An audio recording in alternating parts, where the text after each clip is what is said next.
The Good News of the Good Samaritan, based on Luke chapter 10, verse 25 through 37. Hurricane Ivan destroyed thousands of homes in Pensacola, Florida in September 2004. Last week, entire neighborhoods were swept into the sea in Libya, claiming over 5,000 lives when two old dams broke and wrought destruction in their wake. The week before that, 2,000 lives were taken and entire communities crumbled in the devastating earthquake in Morocco. What if it isn't enough to just love the Lord your God with all your heart, your soul, strength, and mind? What if survival is not a question of belief?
Mr. Rogers taught us when scary things happen, we should look for the helpers.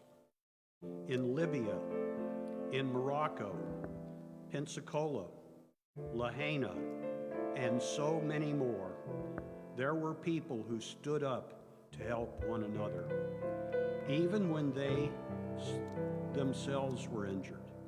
They found a way to help save the lives of strangers and friends alike.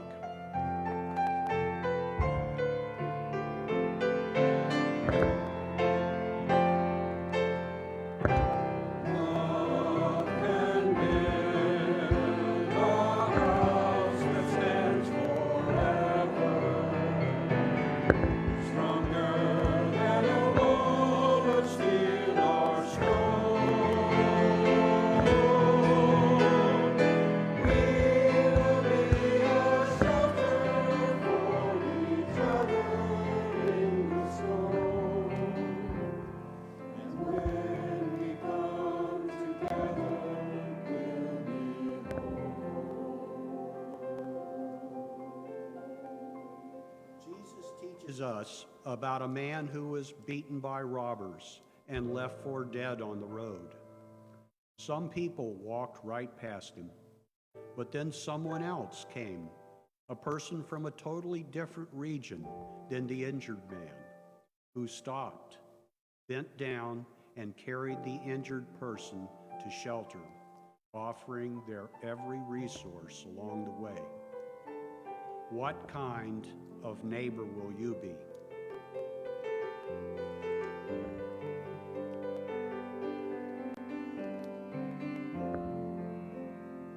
For those who wander in the streets, who shiver in the rain, for all who live in loneliness, for every soul in pain, for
Let's give Jim a hand for that beautiful reading.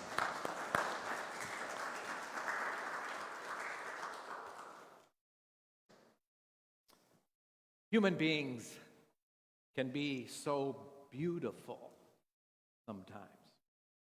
Someday in my life, I'm going to put together a Thin Places tour, a tour where I take folks to places, to those thin places in my life where people I didn't even know showed me grace, where people I didn't even know not only helped me, but went the extra mile just to get me to safety, just to get me back on the road. One of the places will be this little town called Freeman, South Dakota. Cindy and I were just getting on in our lives. I was a music teacher in Hudson, South Dakota. She was working in Sioux Falls, traveling about 45 miles both ways in this old 1963 VW Bug. We didn't have the name of it on here. You might see a picture of it here in a minute. Yes, we didn't have the 53 on there, but it certainly was our car. And we loved this car. We picked it out because guess what it was covered in inside? Just blue shag carpet.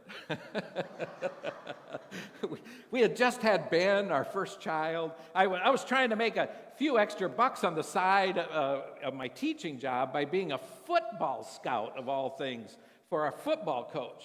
I got $20 to do this on Friday nights. Listen, I didn't know anything about the ins and outs of football, but all he wanted me to do was actually copy down how they were standing when they were doing their plays. I just went there and drew circles where the 9 players were set up. And I know you're thinking, 9 players, Brook, there's 11. No, not in our little town. It was a 9-man football team. And it was raining that night. I had driven the Volkswagen about 55 miles to this game. And as I was heading back home, I had just gotten out of that town, Freeman, when my VW started missing. And then backfiring, and then I was on the side of the road. And about then, God, and we know it's not God, right, decided to open up the heavens and just started pouring on me. Thunder, lightning shook my little bug. I suddenly felt kind of overwhelmed. I felt very small. Just what I needed, I thought. This car was our lifeline. We couldn't have made it. We couldn't make it without Cindy working. And if she couldn't work and get this car going, she'd be fired. And I didn't have like $5 in my bank account. I thought of the last time I asked my mom and dad for a loan. Oh, the shame of it all. The dreaded silence after the ask. And then my mother, Dad wouldn't even speak because he knew he'd just get too mad. My mom saying, I guess we could loan you just a bit more, but Brook, you owe us $300, you know. Maybe I could ask Cindy's parents. Not on your life. So just then, I was brought back to reality by a siren and some flashing lights. There was a cop behind me, pulled up. He was flashing his flashlight on my back license plate, and I was wondering, oh gosh, please let it be still in the right year, right? I rolled down the window. Sir, would you mind stepping out of your car? I know it's raining. I've got a raincoat for you. I'd like you to step inside my police car. So I put on this rain jacket. It was like twice my size, and I walked through the downpour to his car, got inside, and he asked me for his license, and then he ran it, you know. And then he said, sir, where do you live? I told him I lived in Hudson, South Dakota, that I was a band director. I told him I was scouting for our football team and showed him my drawings of the neighborhood towns plays. It was Freeman's towns plays. And he kind of laughed and he said, you know, my son's a quarterback. I think you got him misplaced on there. But then he said, I tell you what, I'm bored out of my brains here. How about I take you back home, and you come and get your car tomorrow when it stops raining. And then he did it. No ticket, no lecture, no hassle. At 11 p.m. on a Friday night, he drove me all the way home, 53 miles, one way. And that's not all. When I hitched a ride back to Freeman, South Dakota that next day, that next morning, my car wasn't there. I went to the police station. It wasn't there. And I thought, you've got to be kidding me. If they put that in a compound, I am going to be mad. My officer wasn't working. But the secretary there told me to check the Vandenberg garage. And I did. And there was my car. They actually washed it, cleaned it up. And I thought to myself, oh boy, how much is this going to set me back? But when I went inside and asked about my car, they said they had already fixed it. And before you asked, they said about how much it's going to cost, it's all taken care of. Can you believe that? All taken care of. And then he said, hey, by the way, nice shag carpet. And I got into my car and I wept for joy. That next morning, for some reason, Cindy and I got up and we went to church. Not something we always did back then. And there at the church, the choir, all 6 of them at this little church, sang this song.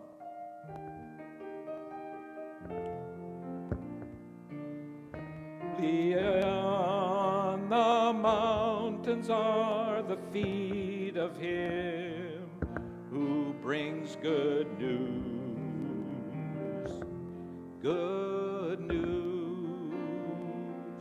announcing peace, proclaiming news of happiness. God's love reigns. God's love reigns. You know that one? A little bit. Some of you do, I think. No, I won't forget that little place in Freeman, South Dakota. That place where God's grace really did reign. Just like that Jewish man on the side of the road won't forget the inn that the Good Samaritan brought him to. That place where he was brought out of the cold and given shelter and food and healing and grace. By the way, I just had this thought this week. Maybe that man on the side of the road in this story of the Good Samaritan, that man left beaten and broken, maybe this wasn't just a story that Jesus told. Could that man have been Jesus? Maybe this story is his story of grace and mercy, his story of transformation. So on this Thin Place tour, I won't just take you to places that I found grace. I want to take you to places where other people have found grace and mercy and shelter. I'd like to take you to great places of grace where beautiful people in our country and in our world, against all odds, have found the grace to give shelter to others in desperate need. I'd like to take you to Mitchell, South Dakota. I lived there for a while, where once a young woman who had desperately knocked on my door at 2 a.m. woke us up. She was beaten and raped by her husband. And I was able to take her to a shelter, a woman's shelter, where she was given comfort, food, and most importantly, spiritual strength and money to relocate and start over. By the way, she's now a nurse and a volunteer at a shelter herself. She found grace and chose to pay it forward and give it to someone else. But I'm not going to stop there. I'm going to go east, far northeast, to Danielle Walsh's home area. I know she's watching. She's in Fort Worth today at her family gathering for Josie. But I'd like to take you to the northeast, to a couple houses. The Abyssinian Meeting House in Portland, Maine. I know that she lives near Maine or grew up near there. The Rockaby House in Vermont. And on every stop of this part of the journey, there's quite a few houses I'd like to take you to. I tell you the story, and more than one story, of the greatest Methodist who ever lived, I believe. The greatest Methodist who ever lived in this country, for sure. One of the greatest Americans who's ever breathed. Of one of the greatest gifts God has ever given to the human race, a woman who grew up a slave, but who was responsible for forming one of the greatest rivers of love, of grace, of shelter that was ever formed. Her name is Harriet Tubman, and she is personally responsible for saving over 70 slaves' lives and bringing them to freedom. Harriet Tubman didn't do this in one trip, but by going back down to the land of slavery 13 times, risking her life. And on those trips, she didn't do it all alone. She relied on a network, a river of trustworthy people, black and white, who hid her, told her which way to go, told her who else she could trust. A river of loving kindness that would not stop until these people were brought to safety, until these people found shelter. And they used songs. Go Down Moses, they used. And Bound for the Promised Land. Those were her two famous ones. And if they were real slow and she was singing that, it meant stay away, dangerous. But it got a little faster. That meant, come on, we're going. This is the time. And after that journey, I'd take you across the oceans to Cindy's, where her heritage is in Sweden. Cindy, my mate, and that's where her ancestors came from. And about 5 years ago, Cindy, she did a DNA test to find out more about her heritage. And it was there we learned that she had this famous person in her heritage, another Good Samaritan, a relative of Cindy's named Selma Lagerlof. Ever hear of her? Probably not. But she is actually pretty famous. She's an author, very beloved by the people of Sweden. She wrote many books, but one was a children's book called The Wonderful Adventures of Nils. Cindy and I read this. Nils was a child who shrank in size to the size of a gnome or just a little midget or little person and flew all over Sweden on a goose. And it's a beautiful story, and they still read it today in the elementary schools there because it introduces the children to the geography of Sweden. They go all over. But there's two parts of Selma's story that stand out to me. When the Soviet Union or Russia was trying to take over Finland, she sent her Nobel Prize. She got a Nobel Prize for literature. And she mailed it to Finland and said, do whatever you have to with it to beat those Russians and to defend that country. And they used that story. They never did melt it down and sell it, but they used the story to raise money and as an inspirational story. And after Finland defended Russia back, they sent it back to her.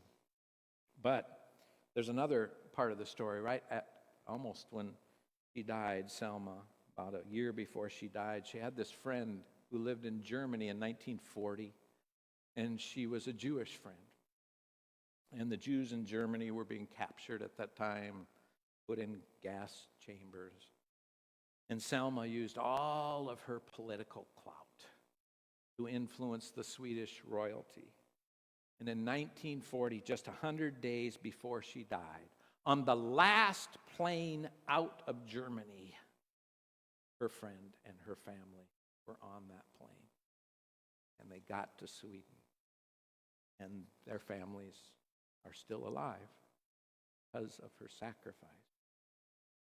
I'm not even going to stop there, though, because this Good Samaritan ride has another place. I'm going to have you go this time back over the seas to Newfoundland. I think I've told this story before, but it's my favorite.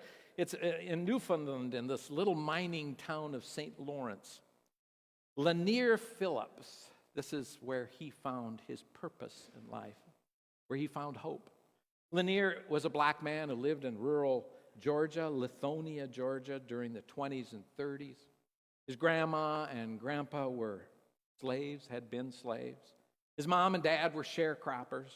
He remembers as a child that the KKK would march through his black neighborhood, and the whole community would cower in fear as they watched these masked men just randomly grab their dads or uncles from their shacks and beat them, just to instill fear.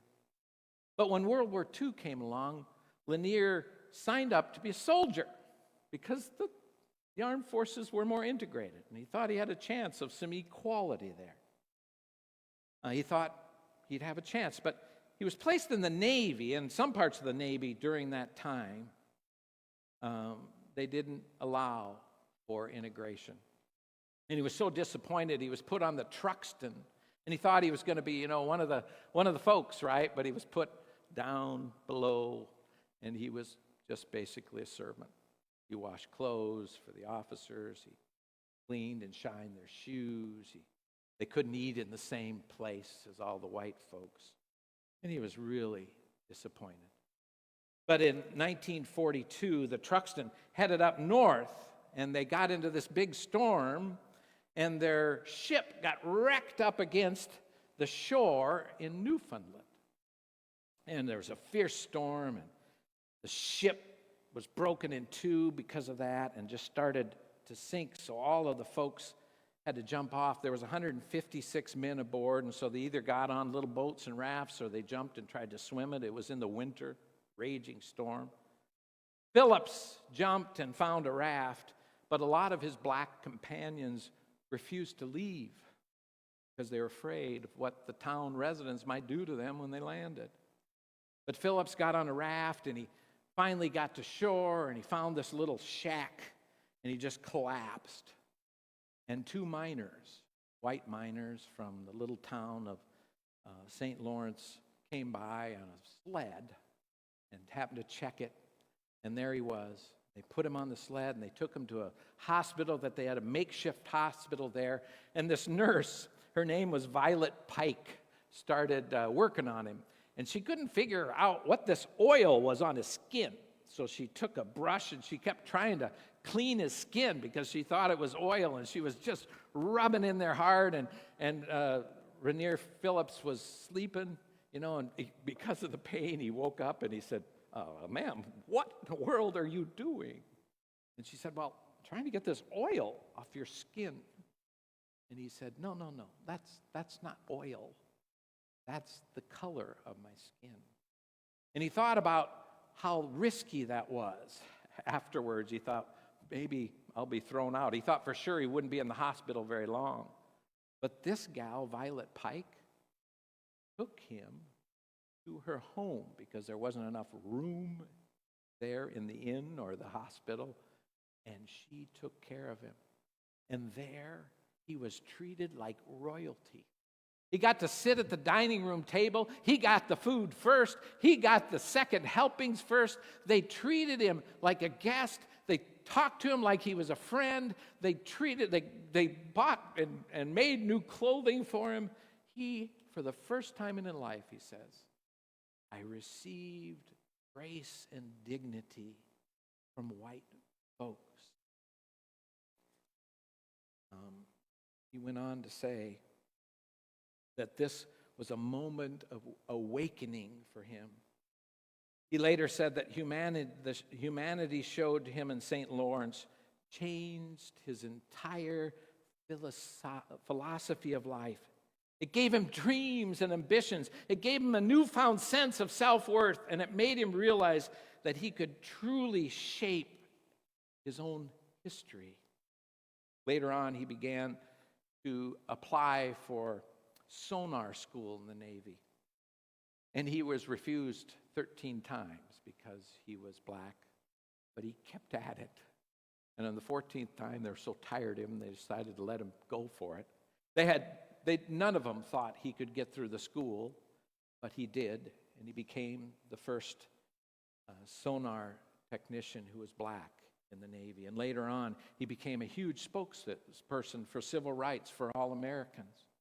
All because someone had the guts to give him shelter, be kind, to give him a place, a safe place where he was treated with dignity and kindness and respect. And so now I take my final stop on this tour right here. Are we one of those places of shelter? Can we, the people of Bear Creek United Methodist Church, be a thin place for those who need dignity who need a safe place, who need grace. For years, we've hosted Camp Unity Eastside for 4 months every other year in our parking lot. For years, we've dedicated our lives to making a safe place for LGBTQ plus population in our midst. For years, we've supported ministries that have helped refugees and asylum seekers find shelter. Now, we currently have Madrone School, a school for those with autism and their families. And because of that commitment, we cannot kind of almost legally have a homeless shelter in our parking lot. There's also other good news about that. Camp Unity Eastside is no longer. And we might lament that a little bit, but in some ways the reason for that is they all got a home. They're all in an apartment. I've gotten to see some of them in apartments. I mean, we have placed hundreds because of Camp Unity, and we should celebrate that. But I miss using the muscle, you know? I miss getting dirty that way, you know, in the parking lot. And I want us to use that. So this past week, I want to announce to you that our good God's Hands team has connected with another homeless community. And on October 15th, on Sunday night, we're going to serve our first meal at the safe parking at Lake Washington United Methodist Church. This is a safe parking for women and children. And I know I was told about a couple years ago that King County is trying like crazy to, especially families with children, to place them. But that has slowed down. They are not doing as well with that. And so at that safe parking now, there's about 45, 50 folks, and about 20 are kids, children. And so we have a chance to get involved in this ministry again. I'm excited about that. But I'm excited in other ways because I know how you all neighbor. And I know that as you are neighboring, you are looking for ways that you can give folks shelter and grace. And I know that's what I'm doing too. And I'm hoping you're looking around here to see where you can give grace and shelter. Because we want to be that place, right? We want to be a place of shelter. I really feel like we're kind of like an underground railroad, a little bit, churches. We're places where people can find shelter, place in a world that sometimes is just ugly to others. We can be that place, right? And all the people said, amen.